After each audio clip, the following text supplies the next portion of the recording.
बिस्मिल्लाहिर्रहमानिर्रहीम नहमदुहु व नसल्ली अला रसूलिल करीम। नाज़रीन कराम, तलबा तालिबात, अस्सलाम वालेकुम। मैं डॉक्टर मोहम्मद ताहिर कुरैशी अपने इदारे उर्दू निसाब साज की तरफ से आज एक और वीडियो के साथ हाजिर खिदमत हूँ। सिलसिला है हमारा 12वीं जमात का उर्दू लाजमी का पर्चा, किताब गुलजार उर्दू। 12वीं जमात के लिए हमने इससे पहले भी वीडियो पेश की हैं और हम सवाल नंबर के हिसाब से वीडियो बनाए जा रहे हैं। सवाल नंबर 2 तक हम कर चुके हैं। आज है सवाल नंबर 3 यानी इक्तबास यानी पैराग्राफ की तशरीह। इससे पिछली वीडियो में हम पैराग्राफ की तशरीह का तरीका बता चुके हैं। आज हम सबक की तशरीह करेंगे और वीडियो शुरू करने से पहले मैं ख़ास तौर पर DJ Sindh government science college के तलबा को हिदायत करता हूँ कि वो किताब खोल के बैठें ताकि जो मैं पढ़ रहा हूँ वो देखें, मुश्किल अल्फाज के माने कलम और कागज़ साथ में रखें, रजिस्टर या कापी उसमें लिखते जाएँ और जो ज़रूरी चीज़ें लिखने की वो भी लिखते जाएँ और आखिर में कमेंट्स वाले तबसरे वाले हिस्से में अपना नाम, रोल नंबर और क्लास ज़रूर लिखें और कोई बात पूछनी हो तो वहीं पूछ सकते हैं। तो आज ये पहला सबक है, थोड़ा तवील है लेकिन चूँकि सबसे ज़रूरी सबक है, ये जहन में रखा जाए कि हम वही सबक ले रहे हैं जो बोर्ड ने इस साल, कराची इंटरमीडिएट बोर्ड ने इस साल जिन असबाक को हज़फ कर दिया है, काट दिया है, निकाल दिया है, फ़िलहाल जो बाकी रह गए हैं हमने वही सबक लिए हैं और उनमें भी जो सबसे अहम है हमने वो सबक लिया है सीरत मोहम्मदी सल्लल्लाहु अलैहि वसल्लम की जामियत। सबसे ज़्यादा जिस सबक से इक़्तिबास आते हैं हम तकरीबन पूरे सबक की करेंगे, जो गैर अहम हिस्से हैं उनको हम छोड़ देंगे। लेकिन तशरीह करने का जो तरीका आपको बताया जहन में ज़रा दोहरा लीजिए कि ज़्यादा से ज़्यादा अपने अल्फाज इस्तेमाल करने हैं और बात को फैलाना है। इसके अलावा जुमलों की तरतीब बदलने की भी कोशिश करनी है वगैरह, और आपको उन्वानात भी बता दिए गए थे। तो थोड़ा सा तारुफ जो आपको हवाले में देना है सैयद सुलेमान नदवी का, तो जिन्होंने ये सबक लिखा है।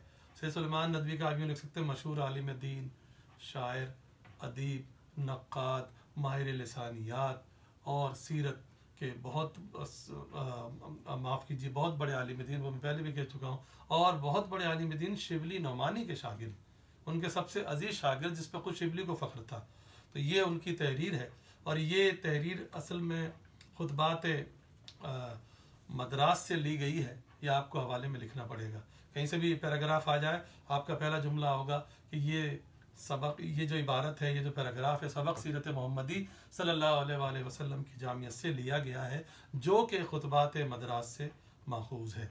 सैयद सुलेमान नदवी ने 1925-26 में मदरास में किसी तंजीम की दावत पर नबी करीम सल्लल्लाहु अलैहि वसल्लम की सीरत पर खुतबात दिए थे, लेक्चर दिए थे। वो इतने ज़बरदस्त दिए थे कि उनको फिर कलम बंद कर लिया गया और वो किताबी सूरत में भी शाया हुए। उन्हीं में से ये खुतबा है, ये आपको उसमें तारुफ में थोड़ा सा लिखना होगा।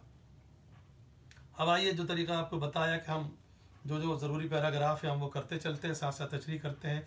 आप ध्यान से सुनिए और कोई सवाल हो तो अलग से लिख लीजिएगा, फिर उसको कमेंट्स वाले हिस्से में पूछ सकते हैं।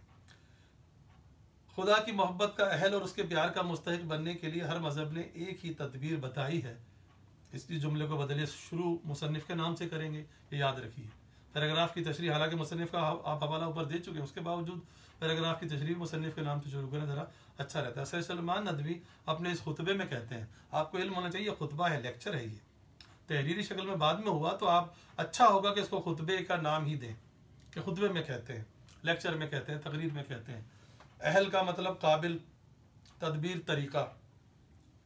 आप इस तरह कर दीजिए कि दुनिया के जितने भी मज़ाहिब हैं वो सब इसलिए आए हैं कि बंदे को खुदा से मिलाया जाए और खुदा की मोहब्बत बंदे को हासिल हो।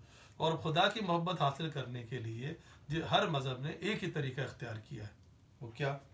और वो ये है कि उस मज़हब के शारे और तरीके के बानी ने जो उम्दा नसीहतें की हैं उन पर अमल किया जाए।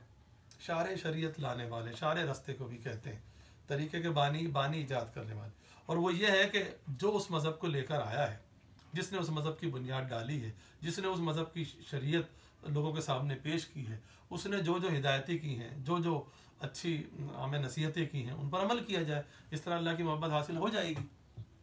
लेकिन इस्लाम ने इससे बेहतर तदबीर इख्तियार की है। आपका जुमला ये हो सकता है लेकिन दीन इस्लाम में ये तरीका नहीं, बल्कि इससे भी अच्छा तरीका अपनाया गया है। जुमलों की तरतीब बदली है, अल्फाज की तरतीब बदली है, सेटिंग बदली है। उसने अपने पैगंबर का अमली मुजस्समा सबके सामने रख दिया है। उसने सिर्फ नसीहतें नहीं दी लिखी भी, बल्कि उन नसीहतों पर अमल कैसे किया जाए उसके लिए नबी करीम सल्लल्लाहु अलैहि वसल्लम की मिसाल दुनिया वालों के सामने पेश कर दी है। और इस अमली मुजस्समे की पैरवी और इत्तबा को खुदा की मोहब्बत के अहल और उसके प्यार का मुस्तहिक बनने का ज़रिया बनाया है। यहाँ तक पैराग्राफ अक्सर आता है। और ये बता दिया है कि अगर किसी को खुदा की मोहब्बत चाहिए, हासिल करनी है, तो उसका एक ही तरीका है कि वो खुदा के भेजे हुए इस अमली नमूने, इस अमली मिसाल यानी नबी करीम सल्लल्लाहु अलैहि वसल्लम की मुकम्मल पैरवी करे। इत्तबा का मतलब पैरवी, और इस तरह उसे अल्लाह ताला की मोहब्बत खुद ब खुद हासिल हो जाएगी। गोया मुसन्निफ ये कहना चाह रहे हैं कि अल्लाह की मोहब्बत नबी करीम सल्लल्लाहु अलैहि वसल्लम के बगैर मुमकिन नहीं है। ये तशरीह हो गई जनाब। चुनाचे इस्लाम में दो चीज़ें हैं, किताब और सुन्नत। इस्लाम की बुनियाद दो चीज़ों पर है। किताब से मुराद कुरान पाक है और सुन्नत से मुराद नबी करीम सल्लल्लाहु अलैहि वसल्लम का तरीक़ा, रास्ता, हदीस शरीफ। किताब से मकसूद खुदा के अहकाम है जो कुरान मजीद के ज़रिए से हम तक पहुँचे हैं। आप इसको बदल दें, किताब का मतलब यह है कि अल्लाह ताला के हुक्म जो कि हम तक कुरान मजीद के ज़रिए पहुँचे हैं, हमें मालूम हुआ है कुरान मजीद से। और सुन्नत जिसके लुग़वी माने रास्ते के हैं, वो रास्ता जिस पर पैगम्बर इस्लाम सल्लल्लाहु अलैहि वसल्लम खुदा के अहकाम पर अमल करते हुए गुजरे। और सुन्नत वो है, सुन्नत क्या है? कुरान की तशरीह है, तोज़ी है, वजाहत है, और वो रास्ता है। ये बता दिया कुरान पाक में अगर किसी बात का हुक्म है तो नबी करीम सल्लल्लाहु अलैहि वसल्लम ने करके बता सल्लल्लाहु अलैहि वसल्लम ने करके बताया, देखो ऐसे करते हैं। तो सुन्नत एक अमली रास्ता है, प्रैक्टिकल है, जिसके ज़रिए उन्होंने नबी करीम सल्लल्लाहु अलैहि वसल्लम ने अल्लाह ताला के अहकाम अमली तौर पे प्रैक्टिकली हम तक पहुँचा है। यानी आपका अमली नमूना जिसकी तस्वीर अहादीस में बसूरत अल्फाज है, बसूरत अल्फाज, अल्फाज की सूरत में, यानी अहादीस में जितनी भी हदीसें हैं ये सब नबी करीम सल्लल्लाहु अलैहि वसल्लम के कौल और फेल का मजमुआ है। जिससे आपने मना किया, जिसका आपने हुक्म दिया, जिस पे आप खामोश रहे, जो आपके सामने काम हुआ और आपने उस पर कुछ नहीं कहा, ये भी हदीस है। यानी ये सब अल्फाज की सूरत में हमारे पास मौजूद है। ये क्या है? सुन्नत है, ये है रास्ता। अलगरज एक मुसलमान की कामयाबी और तकमील रूहानी के लिए जो चीज़ है वो सुन्नत नबवी सल्लल्लाहु अलैहि वसल्लम है। अलगरज, गरज ये है कि मुख्तसर ये है कि अगर एक मुसलमान रूहानी तौर पर, दुनियावी तौर पर भी और रूहानी तौर पर भी अपनी ज़िंदगी को कामयाब रखना चाहता है, देखना चाहता है, उसका एक ही ज़रिया कि नबी करीम सल्लल्लाहु अलैहि वसल्लम की सुन्नत पर अमल करे। उसके बाद फिर पैराग्राफ आता रहता है, वो तमाम अशख़ास जो किसी मज़हब के हल्का इताअत में दाखिल हों, नामुमकिन है कि वो किसी एक ही सिनफ़ इंसानी से सिनफ़ इंसानी से मुताल्लिक़ हों। इसको हम बदल दें, सैयद सलमान नदवी कहते हैं कि दुनिया में बहुत हज़ारों, लाखों, करोड़ों, अरबों लोग हैं, और उनमें से वो सब लोग जो किसी एक मज़हब, एक दीन के मानने वाले हों, हल्का इताअत में दाखिल हों, मानने वाले हों। ये हो नहीं सकता, नामुमकिन है को अपने बदल दिया, ये हो नहीं सकता कि वो सब इंसानों की किसी एक ही किस्म से ताल्लुक़ रखते हों, इंसानों की किसी एक ही किस्म से हों। सिन्फ का मतलब किस्म। इस दुनिया की बुनियादी इख्तलाफ अमल पर है। ये दुनिया जो वजूद में आई है इसीलिए वजूद में आई है कि यहाँ हर आदमी अलग अलग काम करे, अमल काम, इख्तलाफ अमल, अमल का फ़र्क। अगर सब आदमी एक ही काम करेंगे तो बाकी का हम कौन करेगा? फ़र्ज़ कीजिए एक मज़हब के मानने वाले सारे डॉक्टर हो गए, एक मज़हब के मानने वाले सारे इंजीनियर हो गए, एक मज़हब के मानने वाले सारे उस्ताद हो गए, एक मज़हब के मानने वाले सारे कानूनदान हो गए, तो बाकी काम कौन करेगा? इसलिए हर मज़हब के मानने वाले में हर तबके के लोग होते हैं। वो ये कहना चाह रहे हैं, इस पर आप बात ख़त्म कीजिए। और बाहमी ताउन और मुख्तलिफ पेशों और कामों ही के ज़रिए से दुनिया चल रही है। ये दुनिया का निज़ाम इसी सूरत में चल रहा है कि जब मुख्तलिफ लोगों के मुख्तलिफ पेशों और कामों के दरमियान ताल्लुक़ हो, वास्ता हो। इसमें बादशाह या रईस जमहूर और हुक्काम भी ज़रूरी हैं, और महकूम, मुती और फरमाबरदार रियाया भी। रईस सरबरा, जमहूर लोग, रईस जमहूर लोगों के सरबरा, लीडर, रहनुमा। हुक्काम हाकिम की जमा, हुकूमत करने वाले। महकूम जिस पर हुकूमत की जाए। मुती इताअत करने वाला, फरमा बरदार। रियाया अवाम, यानी इसमें हुकूमत करने वाले भी चाहिए, यानी बादशाह, कहीं वज़ीर आज़म, कहीं सदर, कहीं चांसलर, इस नाम से हुकूमत करने वाले हुक्मरान भी चाहिए, और उनके हुक्मों को मानने वाली रियाया भी, यानी मानने वाले अवाम भी ज़रूरी हैं। अमन अमान के क़याम के लिए काजी और जजों का होना भी ज़रूर है, और फ़ौज के सिपा सलार और अफसरों का भी। यानी अमन अमान सिपा सलारों, फ़ौजियों, सिपाहियों, पुलिस वालों से भी कायम होता है, और साथ साथ इसमें फिर अदालत भी तो चाहिए, काजी और जज भी तो चाहिए जो फैसला करें, जो मुजरिमों को सजाएं दें। तो अमन अमान के क़याम के लिए दोनों ज़रूरी हैं। गरीब भी हैं और दौलतमंद भी। हर माशरे में, हर मज़हब में गरीब और अमीर सब होते हैं। रात के आबिद और जाहिद भी हैं, और दिन के सिपाही और मुजाहिद भी। जाहिद परहेजगार, आबिद इबादत करने वाला। उसमें हर मज़हब के मानने वालों में ऐसे लोग भी सारी रात इबादतों में मसरूफ़ रहते हैं, और ऐसे लोग भी हैं तो जो दिन रात जंगों में मसरूफ़ रहते हैं और जहाद करते रहते हैं। अहलो अयाल भी हैं और दोस्त व अहबाब भी, दोस्त व अहबाब भी। अहलो अयाल घर वाले, दो अहबाब हबीब की जमा दोस्त। और इंसान के लिए घर वाले भी ज़रूरी हैं और दोस्त यार भी ज़रूरी हैं। ताजिर और सौदागर भी हैं और इमाम और पेशवा भी। तिजारत करने वाले भी चाहिए, क्योंकि तिजारत होगी तो चीज़ें आएंगी ना, फिर लोगों तक पहुँचेगी। खाने पीने की चीज़ें भी बगैर तिजारत के हमें कैसे मिलेंगी? जब दुकान पे चीज़ें नहीं आएगी तो हम गंदम कहाँ से लाएंगे? रोटी चीनी आटा दाल चावल कैसे लाएंगे? तो ये सब इसी से मुमकिन है कि तिजारत हो। और अच्छा ये भी ज़रूरी है दोस्तों, इमाम और पेशवा भी। पेशवा का मतलब भी इमाम ही है, लेकिन आमतौर पर मजहबी इमाम के लिए इस्तेमाल किया जाता है। रहनुमा के नाम के तौर पे भी हमें रहनुमा भी तो चाहिए जो हमें चलाएं, हमें बताएं कि क्या सही है क्या गलत है।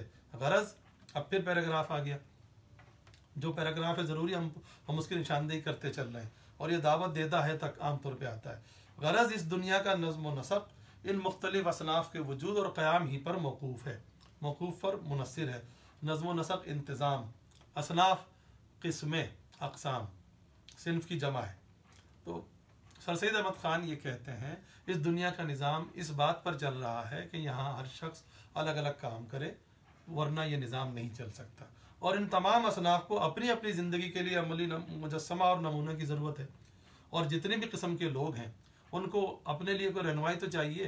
ताजिर को भी चाहिए, सौदागर को भी चाहिए, डॉक्टर को भी, इंजीनियर को भी, कानूनदान को भी चाहिए, एक आम आदमी को भी चाहिए। उन सबको अपनी अपनी अमली ज़िंदगी गुजारने के लिए किसी न किसी रहनुमा की ज़रूरत है।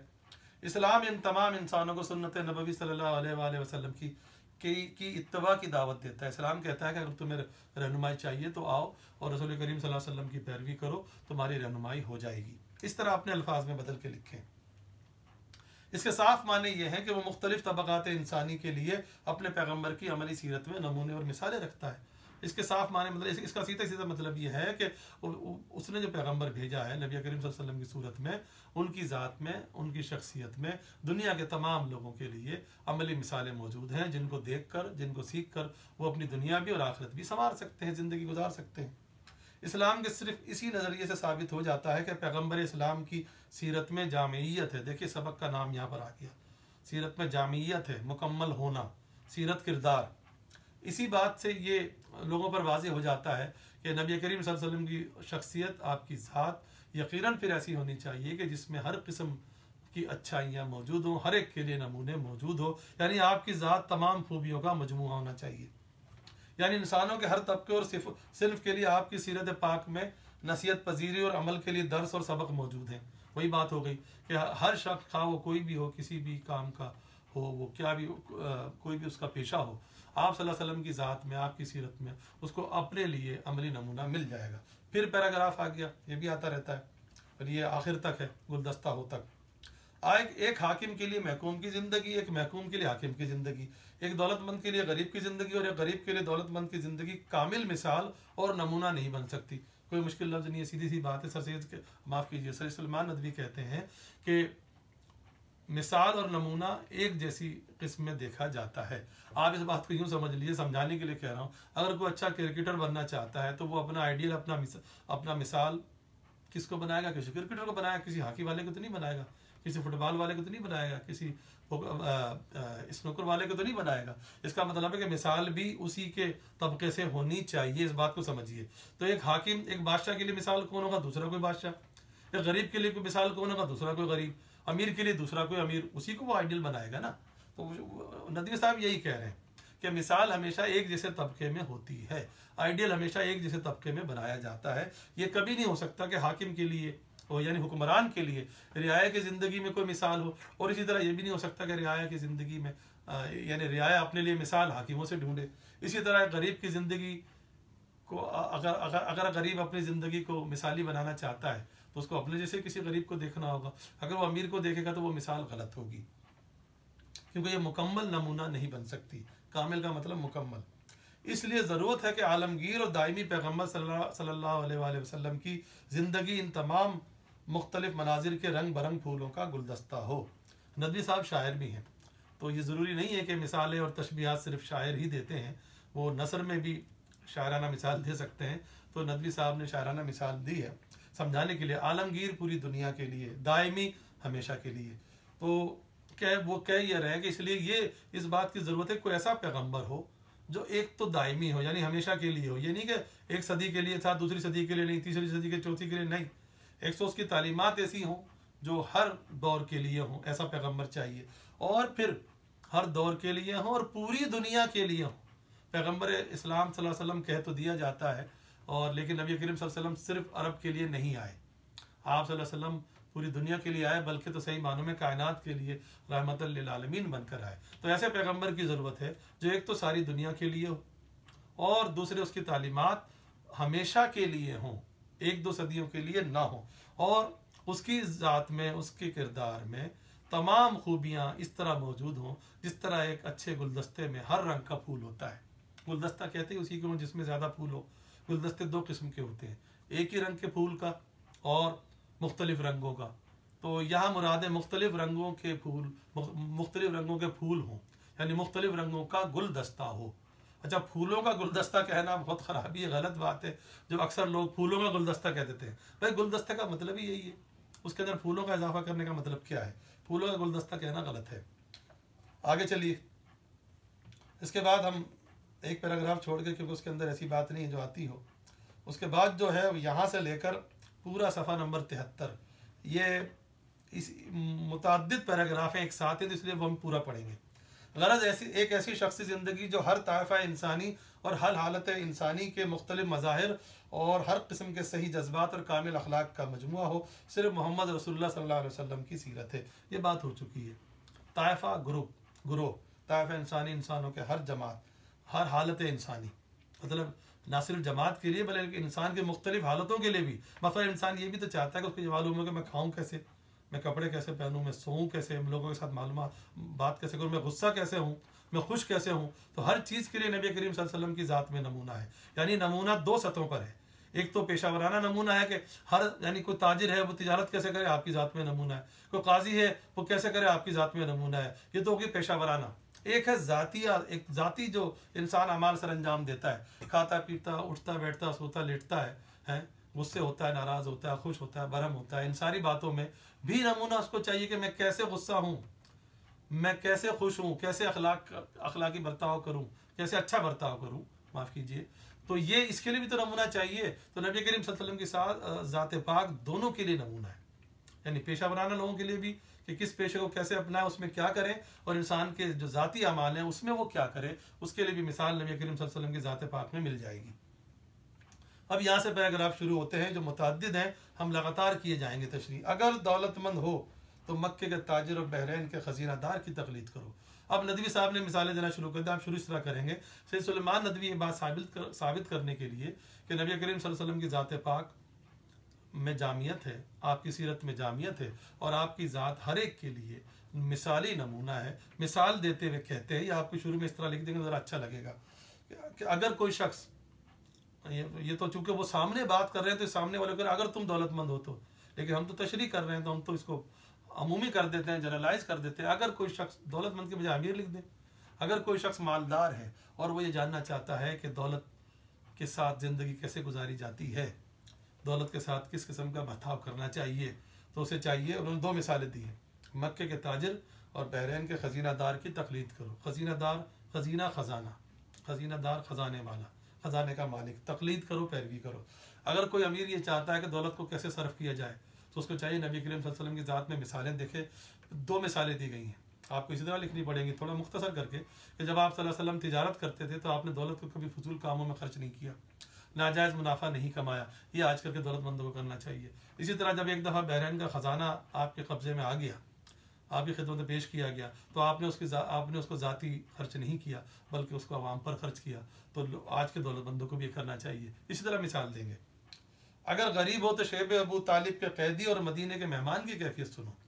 अब देखें, चीज़ें तजाद से समझ में आती हैं। रोशनी अंधेरे के बगैर, अंधेरा रोशनी के बगैर समझ में नहीं आएगा। पहले दौलतमंद की मिसाल दी, अब सामने की बात है कि अगली मिसाल गरीब की आएगी, वही हो गया। आप गरीब के बदले आप बदलने, अगर कोई मुफलिस और रादार है और जानना चाहता है गरीबी में ज़िंदगी कैसे गुजारी चाहती है, तो उसको चाहिए कि नबी करीम सल्लल्लाहु अलैहि वसल्लम की सीरत को सामने रखे। यहाँ पर भी दो वाक़े हैं, दो मामले हैं। शेब अबू तालिब, ये क्या है भाई? ये अबू तालिब के नाम पर मक्के में एक घाटी थी। घाटी कहते हैं पहाड़ के दरमियानी हिस्से को, गार नुमा हिस्से को, तंग रस्ते को। एक घाटी थी। जब मक्के के काफिरों ने आपका बाइकाट कर दिया था, मुकाता कर दिया था, तो नबी करीम सल्लल्लाहु अलैहि वसल्लम बनु हाशिम के साथ इस घाटी में मुकीम रहे थे और ये दौर बहुत ही सख्त था। मक्के वालों का बायकाट इतना सख्त था कि कोई आपके हाथ या आपके साथियों के हाथों कोई चीज़ बेचने के लिए भी तैयार नहीं था। बड़े चोरी छुपे कोई खाना पहुंचाता था जो आपके हमदर्द थे, और जंगली दरख्तों के पत्ते खा खा कर गुजारा किया गया। वो ये दौर बहुत ही सख्त था, यानी इंतहाई गरीबी का दौर था। लेकिन इस हालत में भी नबी करीम सल्लल्लाहु अलैहि वसल्लम और आपके साथियों ने सब्र का दामन हाथ से नहीं छोड़ा। तो आज के गरीब को भी करना चाहिए। इसी तरह लिखेंगे आप, जैसे मैं बता रहा हूँ, अल्फाज आपके अपने हो सकते हैं, लेकिन मैं तरीका ये बता रहा हूँ कि नबी साहब ये मिसालें क्यों दे रहे हैं। और फिर मदीने के मेहमान की कैफियत सुनो। जब मदीने में आप शुरू में तशरीफ़ लाए तो उस वक्त तो माली हालात इतने अच्छे नहीं थे, लेकिन वो दौर भी नहायत सब्र तहम्मुल से गुजारा। तो आज के गरीब को भी ये करना चाहिए। फिर आगे मिसाल बदल दी, अगर बादशाह हो तो सुल्तान अरब का हाल पढ़ो। अगर कोई हुक्मरान है और वो जानना चाहता है कि हुकूमत कैसे करते हैं, तो नबी करीम सल्लल्लाहु अलैहि वसल्लम आखिरी में हुक्मरान भी बन गए थे इस्लामी रियासत के, लेकिन आपने पूरी हुकूमत नहायत इंसाफ से चलाई। आज के हुक्मरानों को भी करना चाहिए। अगर रियाया हो तो कुरैश के महकूम को एक नज़र देखो, और अगर आम आदमी हो और ये सोच रहे हो कि एक आम आदमी ज़िंदगी कैसे गुजारे, तो देखे कि नबी करीम सल्लल्लाहु अलैहि वसल्लम इब्तिदा में मक्के के दौर में आप आम आदमी कैसे ज़िंदगी गुजारते थे। लेकिन आम आदमी को क्या करना चाहिए वो आपने किया, यानी आम आदमी को जो भी उस वक्त के कानून है उसकी पाबंदी करनी चाहिए और किसी दूसरे को नुकसान नहीं पहुंचाना चाहिए। आम शहरी को ये करना चाहिए। तो आपने अपनी ज़ात से किसी को नुकसान नहीं पहुंचाया, तो आज के आम आदमी को ये करना चाहिए। अगर फाते हो तो बदर हुनैन के सिपा सलार पर निगाह दौड़ाओ। अगर किसी ने कोई जंग जीत ली है और वो जानना चाहता है कि जंग जीतने के बाद क्या रवैया होना चाहिए, तो नबी करीम सल्लल्लाहु अलैहि वसल्लम की मिसाल सामने ले। जब जंग बदर और जंग हुनैन नबी करीम सल्लल्लाहु अलैहि वसल्लम ने जीती तो आपने अल्लाह ताला का शुक्र अदा किया, और ताकत के नशे में और जीतने के नशे में आपने कोई ऐसा काम नहीं किया जो गैर अखलाकी हो। तो आज के फातिह को भी ऐसा करना चाहिए। अगर तुमने शिकस्त खाई है तो मारका ओहद से इबरत हासिल करो, क्योंकि तजाद से मिसालें चल रही हैं। एक मिसाल देते हैं, इसके अपोजिट उसके मुतजाद मिसाल दे देते हैं, चीज़ें समझ में आती हैं। लेकिन अगर तुम जंग हार चुके हो और तुम ये जानना चाहते हो कि हारने वाले का रवैया क्या होना चाहिए, तो देखो जंग ओहद में जब मुसलमानों को बज़ाहिर शिकस्त हुई थी, लेकिन उस वक्त भी नबी करीम सल्लल्लाहु अलैहि वसल्लम ने अपना जो मिशन है जो तबलीग का, वो आपने नहीं छोड़ा। आप अपने इरादों पर साबित कदम रहे। तो हार जीत तो होती रहती है, लेकिन इंसान को अपना नज़रिया, अपना अकीदा नहीं छोड़ना चाहिए। अगर तुम उस्ताद और मौल्लिम हो तो सुफ़ा की दर्सगाह के मौल्लिम कुद्स को देखो। सुफ़ा एक चबूतरा था मस्जिद नबवी के सहन में ही, सहन के साथ ही कह लीजिए, एक लंबा सा चबूतरा था। उस पर वो सहाबा दिन रात मतलब रहते थे जिनका कोई अमून वाली वारिस नहीं था। कुछ और लोग भी आ जाया करते थे, और नबी करीम सल्लल्लाहु अलैहि वसल्लम ख़ास तौर पे इनको तालीम दिया करते थे। तो मौल्लिम का मतलब उस्ताद। तो अगर कोई उस्ताद और जानना चाहता है कि पढ़ाया कैसे जाए, तो नबी करीम सल्लल्लाहु अलैहि वसल्लम को देखे कि आप सुफ़ा वालों को कितने प्यार और शफ़क़त से पढ़ाते थे। आज के उस्ताद को भी करना चाहिए। अगर शागिर्द हो तो रूहुल अमीन के सामने बैठने वाले पर नज़र जमाओ। इस जुमले की तशरीह करते हुए आपको एहतियात से काम लेना है। ये नदवी साहब को भी मालूम है, उन्होंने सिर्फ समझाने के लिए मिसाल दे दी है, और लेकिन इसको ज़रा एहतियात से काम लेना। क्यों? क्योंकि उस्ताद की मिसाल दी, अब उनकी मजबूरी थी कि उनको मिसाल शागिर्द की देनी थी। तो अगर कोई तालिब इल्म है, इल्म सीख रहा है, कोई शागिर्द है किसी का, और वो जानना चाहता है कि शागिर्दी कैसे की जाती है, तो नबी करीम सल्लल्लाहु अलैहि वसल्लम की मिसाल सामने रखे कि आप किस तरह रूहुल अमीन हज़रत जिब्रील अलैहिस्सलाम को कहते हैं, उनके सामने आप कितने अदब से बैठते थे। अब यहाँ पे गलतफहमी हो सकती है कि क्या जिब्रील अलैहिस्सलाम को नबी करीम सल्लल्लाहु अलैहि वसल्लम का उस्ताद कहा जा सकता है? जी नहीं, नबी करीम सल्लल्लाहु अलैहि वसल्लम का उस्ताद अल्लाह ताला है। तो फिर सवाल ये पैदा होता है कि आप जिब्रील अलैहिस्सलाम के सामने इतने अदब से क्यों बैठते थे? वो अदब जिब्रील का नहीं था, वो अल्लाह ताला के कलाम का था। अल्लाह ताला के कलाम का अदब था, और लोगों को सिखाने के लिए, उम्मत को सिखाने के लिए कि देखो इल्म सीखना है तो ऐसा करना चाहिए। वरना जिब्रील अलैहिस्सलाम तो खुद नबी करीम सल्लल्लाहु अलैहि वसल्लम से इजाज़त लेकर दाखिल हुआ करते थे। कभी कोई शागिर्द उस्ताद भी इजाज़त लेता है क्या? तो उस्ताद हरगिज नहीं कह सकते, कभी गलती से भी आप ये नहीं लिख दीजिएगा। एक जगह समझाने के लिए मिसाल दी गई है कि शागिर्दों को ऐसा अदब करना चाहिए। अगर वाइज और नासे हो तो मस्जिद मदीने के मिंबर पर खड़े होने वाले की बातें सुनो। अगर किसी के ज़िम्मे नसीहत का काम है, लोगों की अखलाक दुरुस्त करने का काम है, नासे है, और वो जानना चाहता है कि कैसे अखलाक दुरुस्त किए जाए, लोगों को कैसे नेक कामों की तरफ लाया जाए, तो नबी करीम सल्लल्लाहु अलैहि वसल्लम अक्सर मस्जिद नबवी में खुतबा दिया करते थे और लोगों को अखलाक सिखाया करते थे। तो आजकल के वाइज़ों को ऐसा करना चाहिए। अगर तुम हक़ की नुसरत के बाद अपने दुश्मनों को ज़ेर और मुखालिफों को कमज़ोर बना चुके हो तो फातिह मक्का का नज़ारा करो। आप इसको इस तरह बदलते जाए। अगर तुम अगर तुम हक पर थे और तुम हक की जंग जीत चुके हो और दुश्मन तुम्हारे कब्जे में आ चुके हैं और अब तुम जानना चाहते हो कि इनके साथ क्या रवैया किया जाए, तो वही रवैया करो जो नबी करीम सल्लल्लाहु अलैहि वसल्लम ने मक्के की फतह के वक्त किया था। यानी सबको आम माफ़ी दे दी थी, इक्का दुक्का को छोड़कर आम लोगों को बिल्कुल माफ़ी दे दी गई थी। यानी गलबा पा लिया था आपने, लेकिन उस दौर का रिवाज था कि सबको मर्दों को तो कम से कम मार ही दिया जाता था, लेकिन आप सल्लल्लाहु अलैहि वसल्लम ने ऐसा नहीं किया। तो आजकल के फातियों को भी ऐसा करना चाहिए। अगर अपने कारोबार और दुनियावी जद्दोजहद का नज़्म व नसब दुरुस्त करना चाहते हो तो बनी नज़ैर, खैबर और फदक की ज़मीनों के मालिक के कारोबार और नज़्म व नसब को देखो। तो आप यूँ कर सकते हैं, अगर कोई कारोबारी आदमी है और वो जानना चाहता है कि दुनियावी कारोबार को कैसे ठीक किया जाए, कैसे चलाया जाए, तो नबी करीम सल्लल्लाहु अलैहि वसल्लम तो आगाज़ ही तिजारत से किया था। एक तो वो देख ले, और फिर बाद में जब मदीने में ये बनी नज़ैर और खैबर और फदक की ज़मीनें आपके कब्ज़े में, आपके इस्तेमाल में आ गई थी, आपने उसका कारोबार भी देखा था, लेकिन नहायत ईमानदारी से कारोबार चलाया, कोई गलत मिसाल कायम नहीं की, नाजायज़ मुनाफा नहीं कमाया, चीज़ों के ऐप बता के उनको बेचा गया और किसी के साथ काम करने वालों को नुकसान नहीं पहुंचाया बल्कि उनका फ़ायदा ही किया। तो आज के कारोबारी को ऐसा करना चाहिए। अगर यतीम, अब नदीम साहब ने फिर मिसाल बदल दी, ये तो थी पेशावराना मिसाल, अब ज़ाती मिसालें। अगर यतीम हो तो अब्दुल्ला और आमना के जिगर गोशे को ना भूलो। अगर कोई यतीम है और वो जानना चाहता है कि यतीमी का दौर कैसे गुजारते हैं, तो नबी करीम सल्लल्लाहु अलैहि वसल्लम तो पैदा ही यतीम हुए थे और फिर बाद में आपकी वालिदा माजिदा भी जल्दी दुनिया से रुखसत हो गई थी। और आमतौर पर जिस तरह यतीमी में बच्चे बिगड़ जाते हैं या अपने वारिसों को तंग करते हैं, तो आप सल्लल्लाहु अलैहि वसल्लम ने ऐसा कुछ नहीं किया। तो आज के यतीमों को भी ऐसा करना चाहिए। जिगर गोशा, जिगर का टुकड़ा। अगर बच्चे हो तो हलीमा सादिया के लाडले बच्चे को देखो। हलीमा सादिया आपकी रज़ाई वालिदा है। रज़ाई वालिदा वो होती है जिसने दूध पिलाया हो, जन्म न दिया हो। तो हलीमा सादिया रज़ियल्लाहु ताला अन्हा के लाडले बच्चे को जब आप उनके पास रहे थे, तो आपने अपनी रज़ाई वालिदा को हरगिज़ तंग नहीं किया। तो आज के बच्चों को भी ऐसा करना चाहिए। अगर तुम जवान हो तो मक्के के एक चरवाही की सीरत पढ़ो। चरवाहा बकरियां चराने वाला, जवानी का दौर मुफीद कामों में गुजारना चाहिए। बकरियां तकरीबन हर नबी ने बकरियां चराई हैं। ये सोचने की बात है। ये क्यों? इसलिए कि बकरी घरेलू जानवरों में बड़ा सरकश, बहुत ही ज़िद्दी और नटखट और बहुत ही शरारती किस्म का जानवर है। उस पर काबू पाना आसान नहीं होता। चाहे उसका कितना भी पेट भरा हो, वो रास्ता चलते हुए ज़रूर झाड़ियों में मुंह मारती है, तो रेवड़ से अलग हो जाती है। तो उसको चरवाहे को काबू बार बार करना पड़ता है, बार बार उस पर छड़ी चलानी पड़ती है। वो सब्र व तहम्मुल का इम्तहान होता है। तो शायद इसीलिए अल्लाह ताला ने अपने अम्बिया को यानी ज़्यादातर ये पेशे दिए जो उन्होंने बकरियां चराई हैं। तो कहना ये चाह रहे हैं कि जवानी में को अच्छे पेशे, एक अच्छी मसरूफियत अपनानी चाहिए।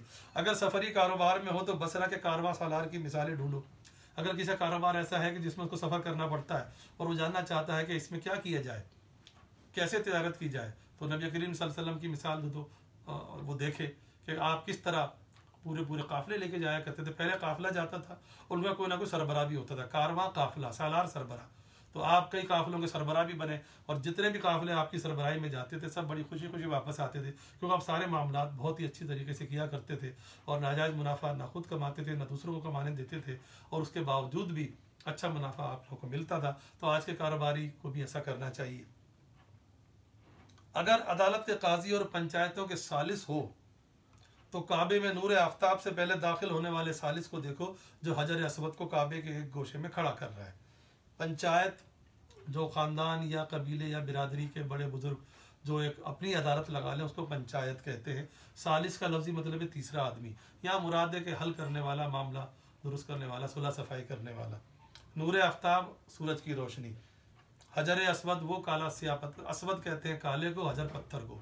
काला पत्थर जो खाना काबा में नस्ब है जिसको चूमा जाता है अकीदत से, और कोई मुश्किल लफ्ज़ नहीं। गोशा कोना, यहाँ पर अब आपको ये वाक़या मुख्तसरन लिखना पड़ेगा। अगर कोई शख्स जज है, काजी, और जानना चाहता है कि इंसाफ कैसे करते हैं, तो नबी करीम सल्लल्लाहु अलैहि वसल्लम ने तो शुरू से इंसाफ किया, बल्कि एक ऐसे मौके पर जब आपने नबूवत का ऐलान भी नहीं किया था तो लोग आपके अदालत पर इतना भरोसा करते थे कि जब खाना काबा एक दफ़ा बारिशों में उसकी दीवारें गिर गई तो सब लोगों ने मिलकर तामीर किया। जहन में रखिए, खाना काबा यानी कुफ़ार के कुरैश के बावजूद भी उनके नज़दीक मुक़द्दस था, मोहतरम था। वो बेशक उन्होंने उसमें बुत रख दिए थे, लेकिन था वो अल्लाह का घर उनके लिए। इसलिए हर कबीला ये चाहता था कि ये सादत उसे मिले, तो उन्होंने मतलब खाना काबे की दीवारें तो खड़ी कर दी। और हजर असवद के बारे में भी उनका नज़रिया ये था कि भाई ये जन्नत का पत्थर है, ये मुक़द्दस पत्थर है, चलिए। तो इसलिए हर कबीला चाहता था कि ये सादत, ये नेकी उसे मिले। तो यहाँ पे झगड़ा हो गया और तलवारें निकल आई। हर कबीला कहता नहीं हम रखेंगे, वो कहता हम रखेंगे। उस पर किसी अक्लमंद ने मशवरा दिया कि इस तरह तो कभी फैसला नहीं होगा, कल ऐसा करते हैं कि जो कल सबसे पहले खाना काबा में आया उसकी राय मान ली जाए। अच्छा, नबी करीम सल्लल्लाहु अलैहि वसल्लम की आदत मुबारक थी कि आप पहले से ही सुबह सुबह वहाँ तशरीफ़ ले जाया करते थे। तो अगले दिन सुबह सुबह लोग जल्दी उठकर आए तो देखा कि आप पहले से मौजूद, सब खुश हो गए, क्योंकि वो अमीन और सादिक तो आपको पहले से कहते थे। उन्होंने कहा आप जो फैसला करेंगे। तो आपने क्या फैसला किया? आपने तमाम कबीलों के सरदारों को नुमाइंदगी दी, अपनी चादर मुबारक रखी और उसमें बीच में हजर अस्वद पत्थर रखा, सब कबीलों के नुमाइंदों को चादरों के कोने कोने पकड़ाए और आखिर में अपने दस्ते मुबारक से वो हजर अस्वद खुद लगा दिया। इसमें भी मसलहत और हिकमत थी कि एक तो सबकी नुमाइंदगी हो गई चादर पकड़ा के, दूसरे मशहूर ये था कि खाना काबा हज़रत आदम माफ़ कीजिए हजर अस्वद जो है वो जन्नत का पत्थर है, जन्नत का पत्थर यकीन अल्लाह ताला ने भेजा होगा। तो एक अल्लाह ताला का लाया हुआ पत्थर किसी नबी के हाथ से ही लगना चाहिए था, इसमें यह मसलहत थी। तो अगर कोई जज है तो उसको ये मिसाल सामने रखनी चाहिए, आपको तशरीफ़ मुख्तसर ये मिसाल देनी पड़ेगी। और मदीने में फिर जजी की मिसाल चल रही है, मदीने में कच्ची मस्जिद के सहन में बैठने वाले मुनसिफ को देखो जिसकी नज़र इंसाफ में शाह गदा और अमीर और गरीब बराबर थे। कच्ची मस्जिद का सहन नदवी साहब ने ज़रा तंज में कहा है, वो ये कह रहे हैं जिसको इंसाफ करना होता है ना वो कच्ची मिट्टी में भी कर लेता है, और नहीं करना होता आलिशान महलों में भी नहीं करता, आलिशान इमारतों में भी नहीं करता। वो ये कहते हैं कि जो चाहता है कि कैसे इंसाफ करें, नबी करीम सल्लल्लाहु अलैहि वसल्लम की मिसाल सामने रखे कि आपने कच्ची मस्जिद के सहन में बैठकर वो इंसाफ किया जिसमें किसी शख्स को कोई एतराज़ नहीं हुआ और किसी के साथ कोई नाइंसाफ़ी नहीं हुई। तो आज के जजों को भी ये करना चाहिए जो सरेआम ये फरमाया करते थे। जब एक मशहूर वाक़या, अगर आपके पास वक्त तो लिख सकते हैं, जब मुअज़्ज़िज़ कबीले की औरत, उसका भी नाम भी फातिमा, चोरी के जुर्म में पकड़ी गई तो उसके हाथ काटने की सज़ा हुई, तो बड़े बड़े सहाबा ने सिफारिश की। आप सल्लल्लाहु अलैहि वसल्लम इस बात पर नहायत नाराज़ हुए और एक खुतबा दिया जिसका मफहूम ये था कि खुदा की कसम, आखिर में ये बात कही, खुदा की कसम अगर मोहम्मद की बेटी फातिमा भी चोरी करती तो उसके हाथ भी काटे जाते। तो इससे बड़ी मिसाल और क्या होगी। तो जजों को ये मिसाल सामने रखनी चाहिए, जो इंसाफ करते वक्त ना अमीर को देखता था, ना गरीब को, ना बादशाह को, ना फ़कीर को, और ऐसा ही करना चाहिए। फिर मिसाल बदल दी, अगर तुम बीवियों के शौहर हो तो खदीजा और आयशा के मुक़द्दस शौहर की हयात पाक का मुताला करो। अगर कोई शौहर है, खावंद है, और जानना चाहता है कि वो उसका रवैया बीवी के साथ कैसा होना चाहिए, तो हज़रत खदीजा रज़ियल्लाहु ताला अन्हा उम्मुल मोमिनीन हमारी आपकी माँ और हज़रत आयशा रज़ियल्लाहु ताला अन्हा उनकी ज़िंदगी का मुताला करेगा, वो आप सल्लल्लाहु अलैहि वसल्लम के बारे में क्या कहती हैं। यानी आपने कभी अपनी बीवी को कभी नहीं थप्पड़ मारा, कभी किसी को गाली नहीं दी, कभी किसी के माँ बाप को बुरा नहीं कहा। आमतौर पर शौहर हज़रात ये चीज़ें करते रहते हैं। आप सल्लल्लाहु अलैहि वसल्लम ने मिसाल कायम की उस मुआशरे में 1400 साल पहले। आज तो फिर भी जदीद दौर है कि लोग ज़रा सा कुछ थोड़ा सा संभल गए हैं, सुधर गए थोड़ा सा, मुकम्मल तो नहीं, लेकिन उस दौर में जबकि औरत को लोडी समझा जाता था, मारना पीटा तो कोई मसला ही नहीं था, जब मर्जी तलाक दे दी, जब मर्जी ले आए और जो मर्जी जुल्म करे कोई पूछने वाला नहीं था। आप सल्लल्लाहु अलैहि वसल्लम ने कभी किसी पे हाथ नहीं उठाया, अपनी किसी बेगम किसी ज़ौजा पर, हमारी माएँ। तो आज के शौहर को ऐसा करना चाहिए। अगर औलाद वाले हो तो फातिमा के बाप और हसन और हुसैन रज़ियल्लाहु ताला अन्हुम के नाना का हाल पूछो। अगर किसी की औलाद जानना चाहता है कि बच्चों से मोहब्बत और शफ़क़त कैसे की जाती है, तो नबी करीम सल्लल्लाहु अलैहि वसल्लम बच्चों आप तो वैसे ही बच्चों से बहुत मोहब्बत करते थे, ख़ास तौर पे जो आपके नवासे और आपकी बेटी फातिमा, आपकी लाडली बेटी, और उनकी औलाद हसन हुसैन रज़ियल्लाहु ताला अन्हुम, उनसे इतनी मोहब्बत करते थे कि कभी कभी सजदे में अगर कोई भी नवासा हसन हुसैन में से आपकी पुश्त मुबारक पर सवार हो जाता था तो आप उनके लिए सजदा लंबा कर देते थे। तो आप शफ़क़त में ये मिसाल दे सकते हैं। गरज तुम जो कोई भी हो, किसी हाल में भी हो, तुम्हारी ज़िंदगी के लिए नमूना, तुम्हारी सीरत की दुरुस्ती और इस्लाह के लिए सामान, तुम्हारे जुल्मत खाने के लिए हिदायत का चराग और रहनुमाई का नूर, मोहम्मद रसूलुल्लाह सल्लल्लाहु अलैहि वसल्लम की जामियत कुबरा के ख़जाने में हर वक्त और हमादम मिल सकता है। जामियत कुबरा बड़ी जामियत, हमादम हर लम्हे, और कोई मुश्किल, जुल्मत खाना अंधेरे घर, सीरत अखलाक किरदार इस्लाह दुरुस्त करना, और कोई मुश्किल लफ्ज़ इसमें नहीं है। आप यहाँ पे बात को समेटते हुए कह रहे हैं कि सैयद सलमान नदवी अपने इस खुतबे में कहते हैं कि कोई भी शख्स, ख़ास का कोई भी पेशा हो, कोई भी उसकी हालत हो, अगर वो अपने लिए रहनुमाई और नमूना और मिसाल चाहता है, अगर वो तारीक राहों में भटक रहा है, उसकी ज़िंदगी में अंधेरा है, गुनाहों का, जहालत का, नफ़रत का और मुख्तलिफ़ किस्म के मामलात में वो मुब्तला है, तो उसे चाहिए कि नबी करीम सल्लल्लाहु अलैहि वसल्लम के बड़े ख़जाने से रुजू करे। उसको अपने मामले का, अपने मसले का हल हर वक्त और हर लम्हे मिल सकता है। यानी अगर वो अपने लिए रहनुमाई और मिसाल ढूंढेगा तो आप सल्लल्लाहु अलैहि वसल्लम की सीरत के अजीम ख़जाने में उसको हर वक्त मिल जाएंगी। इसलिए तबका इंसानी के हर तालिब और नूर ईमानी के हर मुतलाशी के लिए सिर्फ मोहम्मद रसूलुल्लाह सल्लल्लाहु अलैहि वसल्लम की सीरत हिदायत का नमूना और नजात का ज़रिया है।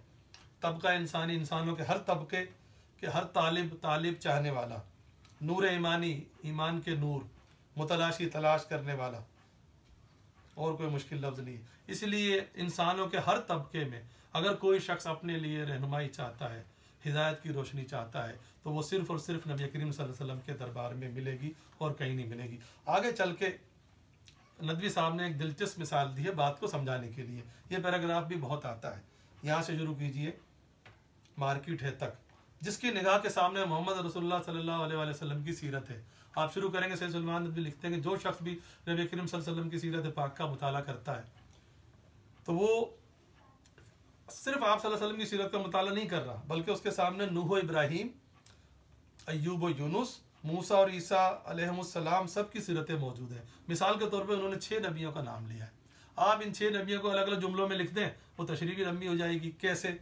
और कोई ना कोई उनकी एक बात ले लीजिए कि आप अगर जो भी नबी करीम सल्लल्लाहु अलैहि वसल्लम की सीरत पाक देख रहा है वो उसके सामने नूह अलैहिस्सलाम की सीरत भी है। तो हर नबी की कोई ना कोई, वैसे ये जहन में रखें, हर नबी अपने दौर का मुकम्मल तरीन आदमी होता है और उसमें तमाम खुसूसियात मौजूद होती हैं। ये नहीं हो सकता कि उसमें एक अखलाकी खूबी हो दूसरी ना हो, नामुमकिन। यानी फ़र्ज़ कीजिए अय्यूब अलैहिस्सलाम का सब्र मशहूर है, उसका मतलब ये नहीं है कि आप रहमदिल नहीं थे, उसका मतलब ये नहीं है कि आप बहादुर नहीं थे, उसका मतलब ये नहीं कि आप सखी नहीं थे बिल्कुल। लेकिन इत्तफाक से तारीख के सफ़ात में उनकी कोई 1-2 खूबियाँ ज़्यादा मशहूर हो गई हैं। उसका मतलब ये नहीं बाकी चीज़ें नहीं थी, सब मौजूद थी। ये मुमकिन नहीं है कि नबी में सारी खूबियाँ ना हो, ये समझाने के लिए मिसाल दी गई है। तो यार नूह अलैहिस्सलाम की कोई चीज़ हम ले लें, मसलन 950 साल तबलीग करना, उसके लिए इस्तकामत चाहिए, मजबूती चाहिए, तो आप ये ले लेते हैं। वो नबी करीम सल्लल्लाहु अलैहि वसल्लम की ज़ात में नूह अलैहिस्सलाम जैसी इस्तकामत पाएगा एक। इब्राहीम अलैहिस्सलाम अपने बेटे को कुर्बान कर रहे हैं, तो आप कुर्बानी ले लीजिए, इसार ले लीजिए, और इब्राहीम अलैहिस्सलाम जैसा कुर्बानी का जज्बा उसे आपकी सीरत में मिलेगा। इसी तरह अय्यूब, मैंने भी जिक्र किया, और हज़रत अय्यूब अलैहिस्सलाम जैसा सब्र वो आप सल्लल्लाहु अलैहि वसल्लम की ज़ात में मौजूद पाएगा। अल्फाज बदल बदल के। यूनुस अलैहिस्सलाम मछली के पेट में रहे, लेकिन अल्लाह पर यकीन और तवक्कुल बरकरार रखा, तो आप तवक्कुल ले लीजिए। और यूनुस अलैहिस्सलाम जैसा तवक्कुल भी नबी करीम सल्लल्लाहु अलैहि वसल्लम के किरदार में उसको मौजूद मिलेगा। मूसा अलैहिस्सलाम जाहो जलाल वाले थे, तो मूसा अलैहिस्सलाम जैसा जाहो जलाल भी नबी पाक सल्लल्लाहु अलैहि वसल्लम की शख्सियत आपकी सीरत में मौजूद है। और ईसा अलैहिस्सलाम बड़े नर्म, बहुत ही रहमदिल, और ईसा अलैहिस्सलाम जैसी नरमी भी वो आप सल्लल्लाहु अलैहि वसल्लम की ज़ात में देखेगा। गोया आपको देखना तमाम नबियों को देखने के बराबर है। आपकी सीरत का मुताला करना तमाम नबियों की सीरत का मुताला करने के बराबर है। अब इसी बात को समझाने के लिए नबी साहब कहते हैं कि गोया दूसरे तमाम अंबिया कराम की सीरतें सिर्फ एक ही जिन्स की अशिया की दुकानें, और मोहम्मद रसूलुल्लाह सल्लल्लाहु अलैहि वसल्लम की सीरत अखलाक व अमाल की दुनिया का सबसे बड़ा बाजार यानी मार्केट है। उन्होंने समझाने के लिए मार्केट की मिसाल दी। जिन्स का मतलब चीज़, और कोई मुश्किल लफ्ज़ इसमें नहीं है। नदवी साहब ये कहते हैं बात को समझाने के लिए, फ़र्ज़ कीजिए हम बाज़ार में जाते हैं, बहुत सी दुकानें होती हैं, कोई सिर्फ किराने की है, कोई सिर्फ दवाओं की है, कोई सिर्फ किताबों की है। लेकिन एक बहुत बड़ी दुकान जो आजकल तो बड़ा दस्तूर भी है, सुपर स्टोर, जिसमें हर चीज़ मिल जाती है। तो आप सल्लल्लाहु अलैहि वसल्लम की ज़ात जो है वो अखलाक और अमाल की दुनिया का सुपर स्टोर है, आप बिल्कुल ये लिख सकते हैं। और बाकी अंबिया की दुकानों पर फ़र्ज़ कीजिए अय्यूब अलैहिस्सलाम की दुकान पर सब्र ज़्यादा मिलेगा, नूह अलैहिस्सलाम की दुकान पर इस्तकामत ज़्यादा मिलेगी, इब्राहीम अलैहिस्सलाम की दुकान पर कुर्बानी का जज्बा ज़्यादा मिलेगा। लेकिन अगर वो आपकी सुपर स्टोर में आएगा तो उसको हर चीज़ मिल जाएगी। तो ये सिर्फ समझाने के लिए उन्होंने बाजार से मिसाल दी, जहाँ हर जिन्स के खरीदार और हर शय के तलबगार के लिए बेहतरीन सामान मौजूद है। उसके बाद एक पैराग्राफ है। अबू सुफियान जो हज़रत सल्लल्लाहु अलैहि वसल्लम के सबसे बड़े हरीफ थे, अबू सुफियान जो नबी करीम सल्लल्लाहु अलैहि वसल्लम के सबसे बड़े मुखालिफ थे, और बहुत उन्होंने जंगें लड़ी। फतह मक्का के बाद वो मुसलमान हुए। तो फतह मक्का के दिन वो हज़रत अब्बास रज़ियल्लाहु अन्हु के साथ खड़े होकर इस्लामी लश्कर का तमाशा देख रहे हैं। आप यूँ लिखेंगे जब मदीने से इस्लामी लश्कर मक्के की तरफ आ रहा था तो हज़रत अब्बास रज़ियल्लाहु अन्हु पहले ही पहुँच गए थे, और वो आपके चचा जो थे, और वो और अबू सुफियान एक पहाड़ी पर खड़े होकर इस्लामी लश्कर को आता हुआ देख रहे हैं, जो ठाठे मारते हुए समंदर की तरह आ रहा था। रंग रंग की बीरकों और झंडियों के साए में इस्लाम का दरिया उमड़ता आ रहा है। बीरक निशान, अलम, फौज का झंडा। हर कबीले का अपना झंडा भी हुआ करता था जंगों में, लश्करों में, और एक मरकजी झंडा भी होता था। अब भी ये होता है, फौज में भी तो रेजिमेंटें होती हैं अलग अलग। तो मुख्तलिफ रंगों के झंडे अपने हाथों में उठाए हुए मुख्तलिफ कबीले मक्के की तरफ बढ़ते चले आ रहे थे। कबाइल अरब की मौजें जोश मारती हुई बढ़ती चली आ रही थी और अरब के मुख्तलिफ कबाइल इस्लाम के जोश में, जंग के जोश में अपने पूरे जज्बे के साथ चले आ रहे थे। अबू सुफियान की आंखें अब भी धोखा खाती हैं। वो हज़रत अब्बास रज़ियल्लाहु अन्हु से कहते हैं, अब्बास तुम्हारा भतीजा तो बड़ा बादशाह बन गया। अबू सुफियान ने इससे पहले चूँकि बादशाहत ही देखी थी, उसने नबूवत देखी नहीं थी, नबूवत की शान देखी नहीं थी। तो अबू सुफियान ने क्या धोखा खाया कि ये जो लाओ लश्कर है, ये जो फौज है, ये हटो बच्चो है, ये साजो सामान है, ये असला वगैरह, ये सब तो बादशाहों में होता है। इसलिए उन्होंने कहा कि अब्बास उनका यानी आपका भतीजा तो अब बादशाह बन गया है, यानी वो इसको बादशाहत की शान और शौकत समझ रहे हैं। मगर अब्बास की आंखें कुछ और देख रही थी, क्योंकि आप तो साहबी थे, आप अपने भतीजे को ज़्यादा जानते थे। फरमाया, अबू सुफियान ये बादशाही नहीं नबूवत है, यानी तुम जिसको बादशाही की, बादशाहों की शान और शौकत समझ रहे हो, बादशाहों की शान और शौकत कुछ भी नहीं है। वहाँ तो किराए के फौजी होते हैं, पैसे के लिए लड़ते हैं, उनकी वफादारी बादशाहों के साथ ऐसी नहीं होती। यहाँ तो ऐसे लोग हैं आपके पसीने पर अपना खून बहा दें, आपको कांटा भी चुभना बर्दाश्त नहीं करें, ये नबूवत की शान है। उसके बाद एक पैरा और है,